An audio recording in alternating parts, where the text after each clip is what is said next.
Përshëndetje miq të Baçja Magjike. Sot do të njohim disa bimë të egra që shumë njerëz i kalojnë pa u kushtuar vëmendje. Ato përmbajnë përbërës natyral dhe në traditën popullore janë përdorur për mbështetjen e pjesëve të ndryshme të organizmit. Amaranti egër. Amaranti përmban fibra minerale si magnez, kalium dhe hekur, si dhe përbërës antioksidues. Tradicionalisht është vlerësuar si bimë ushqyese dhe lidhet me mbështetjen e energjisë së trupit dhe shëndetin e përgjithshëm. Amaranti i egër lëshon 3 lloje farash, secila mbin në vitin e saj. Laboti i egër, Chenopodium album. Laboti i egër është një bimë që e gjejmë shpesh në kopshte, ara dhe vende ku toka është e pasur. Gjethet e tij përmbajnë fibra, minerale dhe përbërës bimor ushqyes. Në disa zona është përdorur tradicionalisht si një barishte e gjelbër në kuzhinë. Kjo bimë lidhet me një ushqyerje të larmishme dhe me marrjen e disa elementeve natyral që gjenden tek bimët e egra.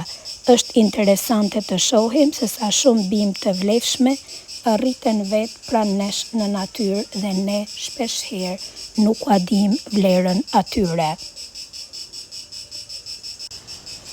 Neqa e zogjve, Polygonum aviculare ose bari i patës.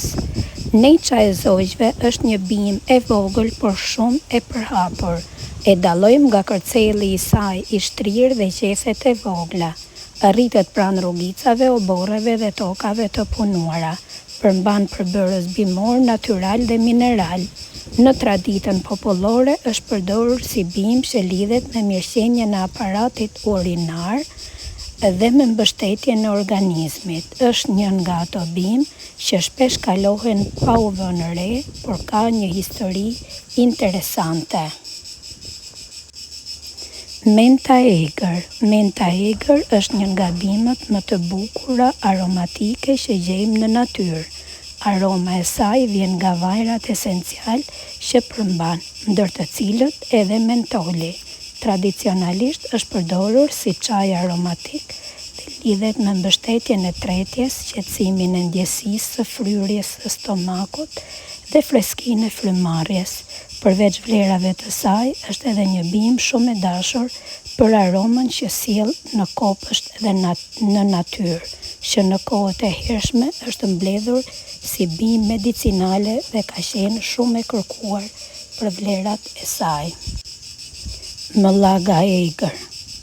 Malva silvestris. Mëllaga egër është një bimë shumë e bukur me lulet e saj vjollc dhe gjethet karakteristike. Ajo përmban mucilagje bimore, fibra dhe përbërës antioksidues. Tradicionalisht është përdorur për miqenjen e rrugëve të frymarrjes dhe për qetësimin e fytit. Është një bimë e butë dhe e njohur në shumë vende për përdorimet e saj popullore. Delli, Plantago. Delli është një bimë shumë e zakonshme për më shumë histori përdorimi. Në këtë periudhë nxjerr kallirin karakteristik me fara që e bën të lehtë për t'u dalluar. Gjethet dhe farat e dellit përmbajnë fibra, minerale dhe përbërës bimor natyral. Tradicionalisht është përdorur për mbështetjen e rrugëve të frymarrjes, kujdesin ndaj lëkurës dhe mirëqenien e aparatit tretës. Farat e dellit njihen edhe për përmbajtjen e fibrave. Miq të Baçës Magjike. Këto ishin disa nga bimët e egra që rriten pranë nesh dhe që shpesh i kalojmë pa i vënë re. Çdo bimë ka historinë e saj, pamjen e saj dhe vendin e saj në natyrë.